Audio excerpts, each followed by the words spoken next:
Good evening. I'm Nima Rajan, and this is Forum Daily for Friday, September 23rd. And tonight, Atlantic Canada and Quebec prepare for the arrival of Hurricane Fiona this weekend. Forecasters are referring to it as a historic event, with winds likely to top those of post-tropical storm Dorian in 2019. Fiona is expected to reach Nova Scotia waters tonight, this before passing through the eastern mainland part of the province, Cape Breton and Prince Edward Island tomorrow. Then it will go on to Quebec's lower North Shore and southeastern Labrador early on Sunday. Turning to recent changes to Canada's mandatory pandemic travel restrictions. Canada is ending mandatory COVID-19 vaccinations and testing at the border and the quarantine of international travelers at the end of the month.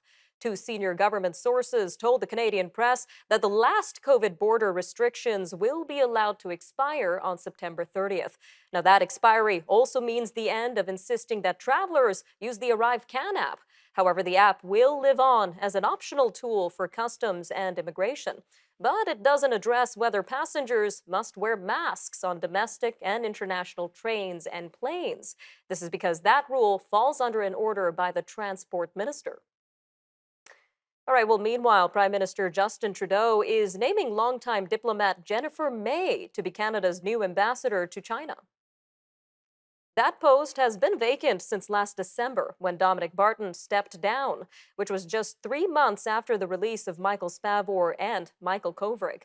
Both men were released in September 2021 after being detained in China for nearly 3 years. Ms. May's job will include working to rebuild the Canada-China relationship, as well as advancing Canada's work to stand up for democratic values, human rights, and the rule of law. Federal agencies are trying to boost efforts to trace the origins of guns used in crimes.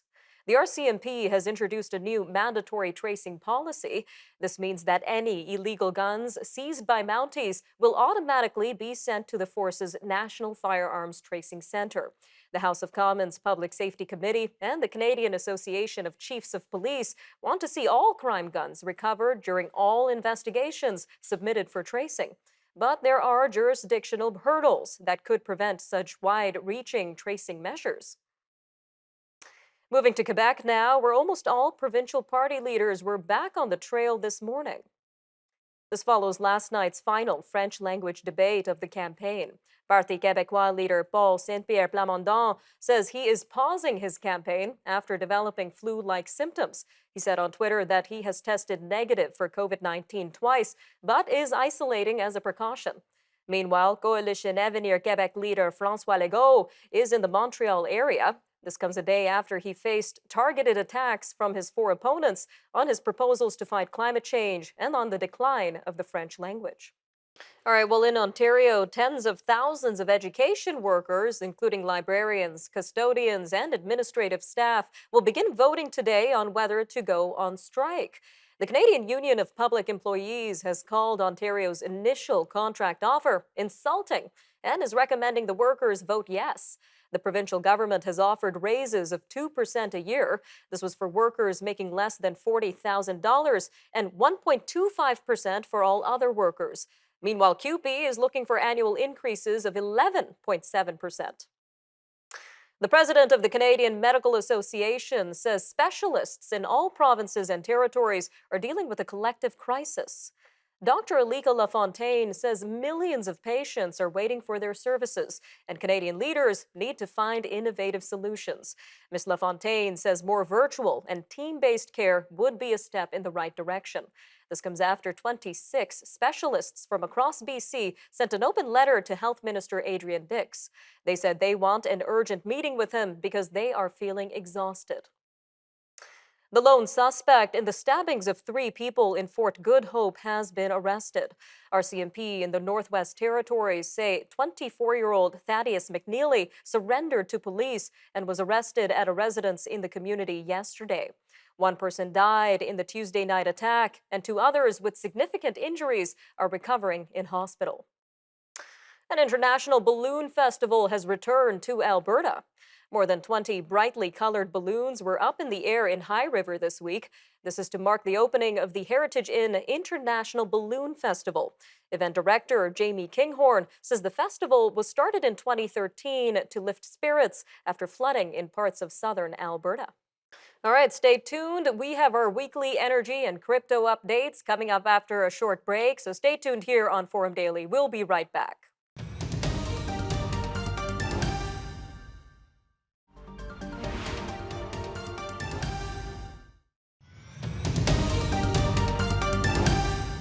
Welcome back. Now it's time for our energy update with Dan McTeague from gaswizard.ca.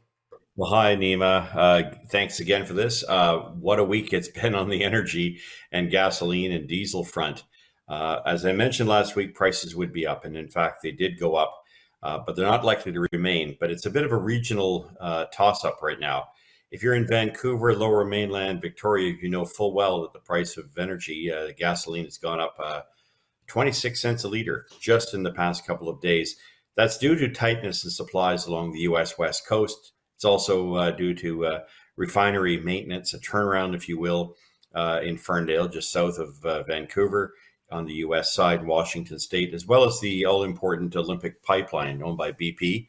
That goes through semi-annual maintenance, and it looks like they're up to doing it again. So that's the main reason why prices rose so dramatically and so quickly. BC, the Lower Mainland in particular, is susceptible. They just don't have enough supply coming in. And what supply they have is really based on the price south of the border, which from California, from Los Angeles, all the way up to Blaine and Bellingham and even Point Roberts has pretty much exploded on the wholesale side. So that means that we're going to continue to see prices, at least this weekend, in the 220 range. But I think that's as far as it goes, not just for BC, not just for Vancouver, not just for the eastern, western parts of the country. Markets are in an unprecedented funk. It has no bearing on supply, on fundamentals, on demand and supply. If it were the case, oil would be trading at $100 to $120 a barrel, not $78. What we're seeing here is absolute panic in the markets, and it's really in response to the willingness by central banks who overextended themselves, refused to stop printing money, something we've heard from candidates like Pierre Poilievre, and refused to continue providing mortgage injections into the markets, creating that kind of inflation. And worse, adding to the idea of energy scarcity, simply because what we're seeing here is an example of where policymakers, along with central banks, have got it spectacularly wrong. There is a shortage of global supplies of crude, diesel, jet fuel, and yes, to a lesser extent, gasoline. And the demand is not dropping quickly enough. In fact, these lower prices will spur demand. And that means that for the rest of Canada, while we will see a price decrease come Sunday, in most cases, or perhaps next Thursday and Friday, if you happen to be in the Maritimes, because you have a rather patronistic system in which you have to wait 5 or 6 days to get your gas price reductions or increases. The reality is that we're going to be facing a short-term drop in prices, but a long-term negative consequence for consumers as we head towards winter, and the reality of shortages of those supplies now don't just appear in Europe, but they will appear globally. What that means is that in the many of the prairie provinces, Alberta in particular, we've seen prices move up about 5 to 8 cents a liter. That's because they've had the too good to be true pricing. We know that next week the province will begin the process of restoring the 13-cent retail sales tax on gasoline. We also know in Saskatchewan and Manitoba, prices are probably going to remain about where they are. Now, I would say that for Ontario, at $1.53.9, you're likely to see prices drop about 5 cents a liter until midweek, at which point they'll go right back up 5 cents a liter. So we'll be back pretty much where we are today and tomorrow. For Quebec, same thing. You'll be looking at about $1.65 low end, $1.72 at the high end. And for the Maritime provinces, you will continue to see prices in the range of about $1.65 as low as $1.55. So depends on where you are, what the taxes are in your jurisdiction. It's pretty clear that prices will, of course, be reflective of another factor, and that's hurricanes in the U.S. Gulf Coast. Yes, we're going to get one, and that's likely to have disruption or disruptive effect on both gasoline supplies as well as oil production and oil availability. So all those things being considered, it's going to be quite a tumultuous next couple of weeks at the gas pumps. Behind it, we're really talking about an energy sector that is being battered by a number of circumstances globally, well beyond fundamentals of supply and demand. As I said earlier, supply and demand will eventually prevail, and those prices are going to come to sting, especially when the U.S. has to buy back all that oil that it foolishly gave away from the Strategic Petroleum Reserve so Biden could win the next midterms. That's it for this week, Nima. We'll talk to you next week.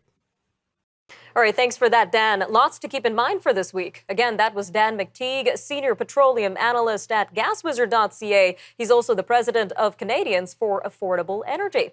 We'll be right back with our crypto update.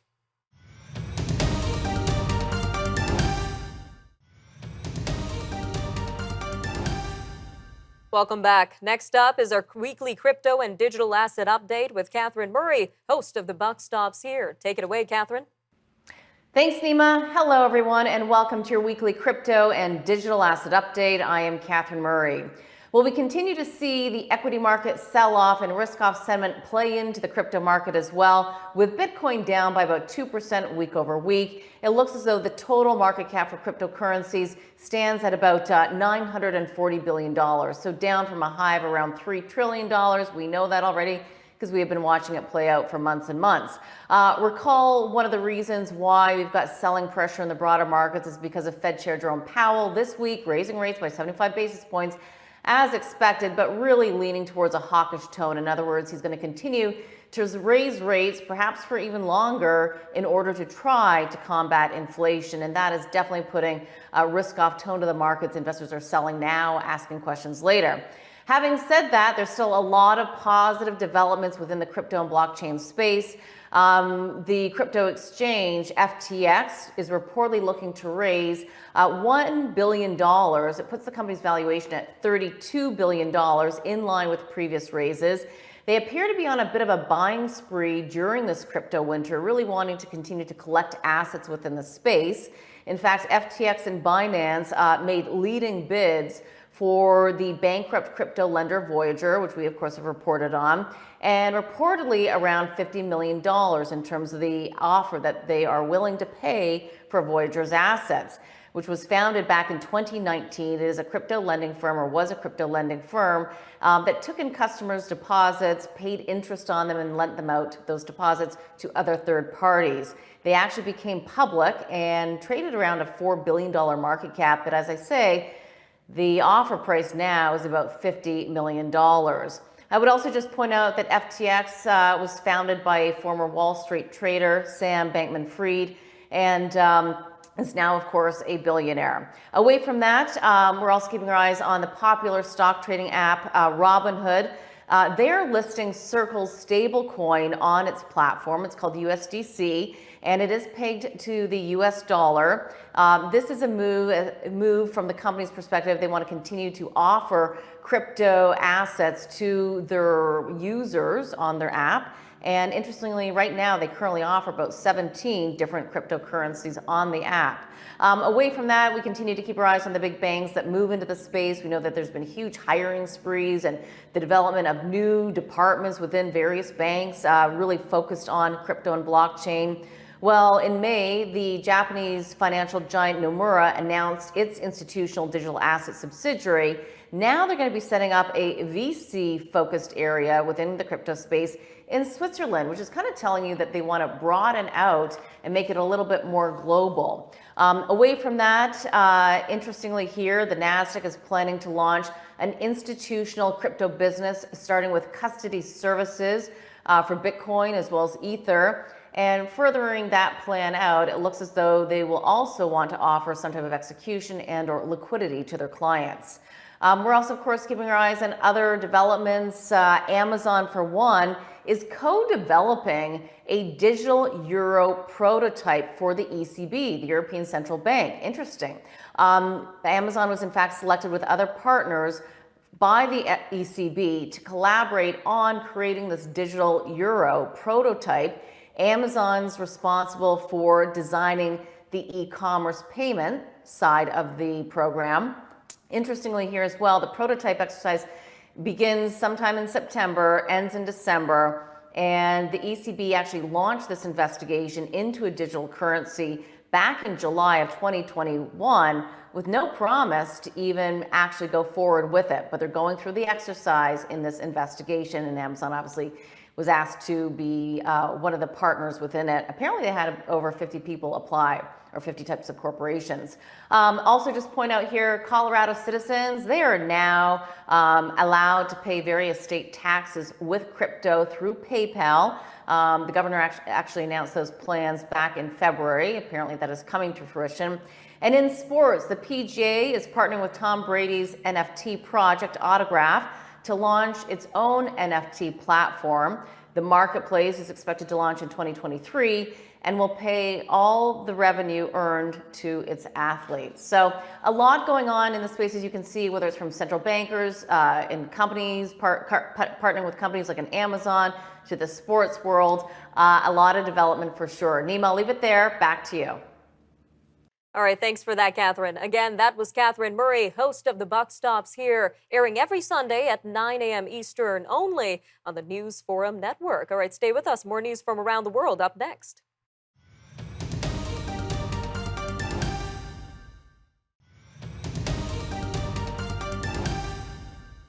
United Nations experts have found evidence of atrocities committed during Russia's invasion of Ukraine.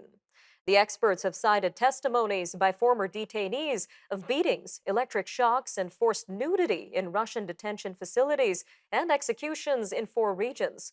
They're focusing their work on the regions of Kyiv, Chernihiv, Sumy, and Kharkiv. The governor of Kharkiv said today that 436 bodies have been exhumed from a mass burial site in the eastern city of Izium, and that 30 of those bodies had visible signs of torture. All right, well, meanwhile, voting has begun for whether occupied regions of Ukraine should become part of Russia in referendums. Kyiv and the West condemned the votes as an illegitimate and rigged attempt by Moscow to annex areas in the east and south after nearly 7 months of war. The Kremlin-orchestrated balloting will be in the Luhansk, Kherson, and partly controlled by Russia, Zaporizhzhia and Donetsk regions. The voting, overseen by Moscow-installed authorities, is scheduled to run through Tuesday. Turning to tensions in Iran, where protesters across about a dozen cities and towns are clashing violently with security forces. This comes following the death of a young woman in police custody. Iranian state TV has suggested the death toll from the unrest could be as high as 26.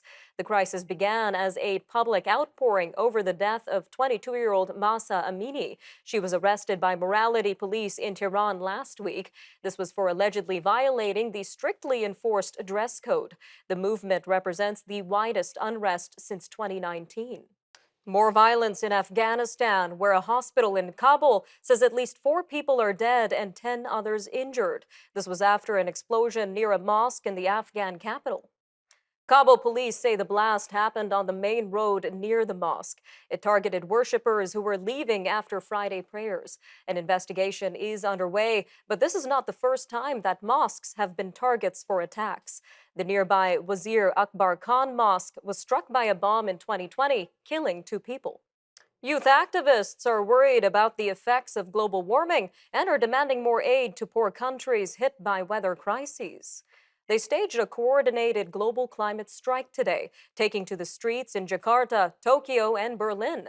They were holding banners with slogans like, "It's not too late." Thousands of people attended the rally in Berlin, which featured calls for the German government to establish a $130 billion fund for tackling climate change. Moving to Hong Kong now, where leader John Lee has announced that starting Monday, the city will no longer require incoming travelers to quarantine in designated hotels. The city seeks to open up globally and remain competitive. This comes after nearly 2 years of the strict pandemic spawned rules. The city's chief executive says incoming travelers will only need to present a negative result from a rapid antigen test conducted 24 hours before their flight to Hong Kong. All right, well, in Japan, several hundred protesters have demanded the cancellation of former Prime Minister Shinzo Abe's state funeral next week. This came as they shouted slogans and waved banners in a Tokyo park. One demonstrator said Mr. Abe's policies supported war and that he feared a step back to militarism. Mr. Abe was one of Japan's most divisive post-war leaders. This was because of his revisionist view of wartime history, support for a stronger military, and what critics call cronyism. Prime Minister Justin Trudeau is among the world leaders that will attend the funeral scheduled for Tuesday. The Zambian Soccer Federation opened an investigation on Friday into claims of sexual abuse in the women's game. It said it was taking accusations made on social media serious enough to ask police for help with the inquiry. The Football Association of Zambia said there was no record of an official complaint being made, but there have been accusations that players on the women's national team had been victims of abuse at the hands of coaching staff. In a scene straight out of Armageddon, NASA will crash a spacecraft into a giant asteroid next Monday night in a premier Save the World experiment. NASA's Double Asteroid Redirection Test, or DART, will zero in on Dimorphos, which is an asteroid that is twice as high as the Empire State Building and millions of kilometers away. DART will slam into it at more than 22,000 kilometers per hour. The goal is not to blow up the asteroid, but to knock it off course with a little nudge. DART isn't likely to survive the collision, but its demise will be recorded. All right, I'm Nima Rajan, and that'll do it for your look at national and international news for today. Remember, for more news on demand, you can always visit our website and make sure to follow us on our social media handles. Take care, Canada. We'll see you next time on Forum Daily News.